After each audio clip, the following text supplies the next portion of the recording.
मरते हुए कर्ण को देख उसकी पत्नी ने क्या किया, जिसे देख श्री कृष्ण पांडव रो पड़े। दोस्तों, दानवीर कर्ण महाभारत के अहम पात्र थे। वह कुंती और सूर्यदेव के पुत्र थे। कुंती ने कर्ण को बचपन में ही नदी में प्रवाहित कर दिया था। उनका लालन पालन अधिरथ और राधा ने किया था। महाभारत की कथा के अनुसार कुंती ने लोकलाज के डर से पुत्र कर्ण को बचपन में ही एक बक्से में भरकर नदी में बहा दिया था। इस बक्से को भीष्म पितामह के सारथी और उनकी पत्नी राधा ने देखा और जब उसमें बच्चा मिला तो उन्होंने उसका लालन पालन किया। पालनकर्ता माता के नाम पर कर्ण को राधे अभी कहा जाता है।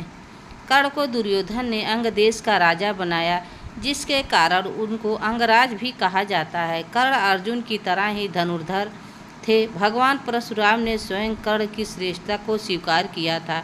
उनकी ख्याति दानवीर के तौर पर थी। वह इतने दानवीर थे कि उनमें कोई भी चीज़ अगर मांग ली जाए तो उसे दे देते थे। इंद्रदेव ने छल पूर्वक साधु का भेष रखकर उनसे उनके दिव्य कुंडल और कवच दान में मांग लिए थे। अगर यह दिव्य कुंडल और कवच कर्ण दान में नहीं देते तो उनकी कभी मृत्यु नहीं होती। लेकिन आप जानते हैं कि जब कर्ण की मृत्यु का समय निकट आ चुका था तो मरते हुए कर्ण ने ऐसा क्या कहा था कि जिससे श्री कृष्ण भी अपना रोना ना रोक सके। लेकिन उससे पहले इसी तरह की एक रहस्यमयी जानकारी प्राप्त करने के लिए हमारे चैनल को आज ही सब्सक्राइब करें। जैसा कि आप जानते हैं कि कर्ण कुंती के पुत्र थे और जब सूर्य ने कुंती को वरदान दिया तो मंत्र के बल से उन्हें पुत्र रूप में कर्ण की प्राप्ति हुई थी। क्योंकि उस वक्त कुंती अविवाहित थी, इसलिए उन्होंने कर्ण का त्याग कर दिया और बाद में उन्हें एक रथ चालक ने पाला। रथ चालक का पुत्र होने के कारण उन्हें सूत पुत्र कहा गया। वे वीर योद्धा थे और यही वजह है कि कर्ण की मृत्यु के बाद उसका अंतिम संस्कार भूमि पर नहीं किया गया था। दरअसल उन्होंने श्री कृष्ण से यह वरदान मांगा था कि मृत्यु के पश्चात मेरा ऐसा स्थान पर अंतिम संस्कार कीजिएगा जहाँ कोई पाप ना हुआ हो। बचपन में कुंती ने एक बार दुर्वासा ऋषि का बहुत अच्छे तरीके से सत्कार किया था। इससे प्रसन्न होकर दुर्वासा ने कुंती को एक मंत्र दिया जिसके द्वारा वह किसी भी देवता को बुला सकती थी। एक दिन कुंती के मन में उस मंत्र के आजमाने का ख्याल आया। वह बाहर निकली तो देखा कि सूर्य अपनी पूरी भव्यता में चमक रहे थे। उनकी भव्यता देखकर वह बोल पड़ी, मैं चाहती हूँ कि सूर्यदेव आ जाएं। सूर्यदेव आए और कुंती गर्भवती हो गई और एक बालक का जन्म हुआ। वह सिर्फ 14 साल की अविवाहिता स्त्री थी। उसे समझ नहीं आया कि ऐसे में सामाजिक परिस्थितियों से कैसे निपटा जाएगा। उसने बच्चे को एक लकड़ी के डिब्बे में रख दिया और बिना उसे के भविष्य के बारे में सोचे उसे नदी में बहा दिया। उसे ऐसा करने में थोड़ी हिचकी पर वह कोई भी कार्य पक्के उद्देश्य से करती थी।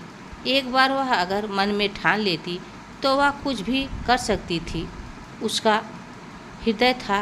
कर्ण एक ऐसा पात्र था महाभारत में जिसे देवपुत्र होने के बावजूद भी सामाजिक प्रताड़ना का सामना करना पड़ा और उसको समाज में अस्वीकार किया गया।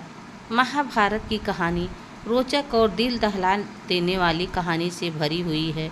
अंगराज कर्ण यानी कर्ण की मृत्यु महाभारत की कुछ इन्हीं घटनाओं में से एक है। एक बात तो हम सब जानते हैं कि कर्ण की मृत्यु ने दुर्योधन के बल को चकनाचूर कर दिया था। लेकिन क्या आप जानते हैं कि आखिर कर्ण की मृत्यु के बाद उसके परिवार का क्या हुआ?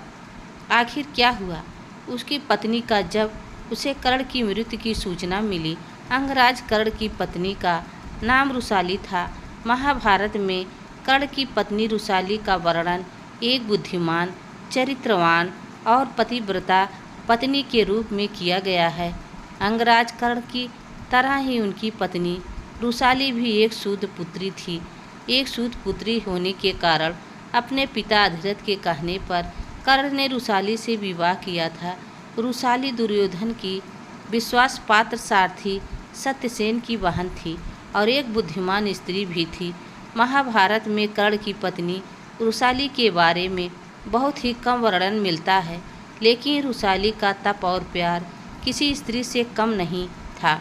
महाभारत में उसे सत्य और निष्ठा का पालन करने वाली एक धर्म माँ और स्त्री के रूप में दिखाया गया है।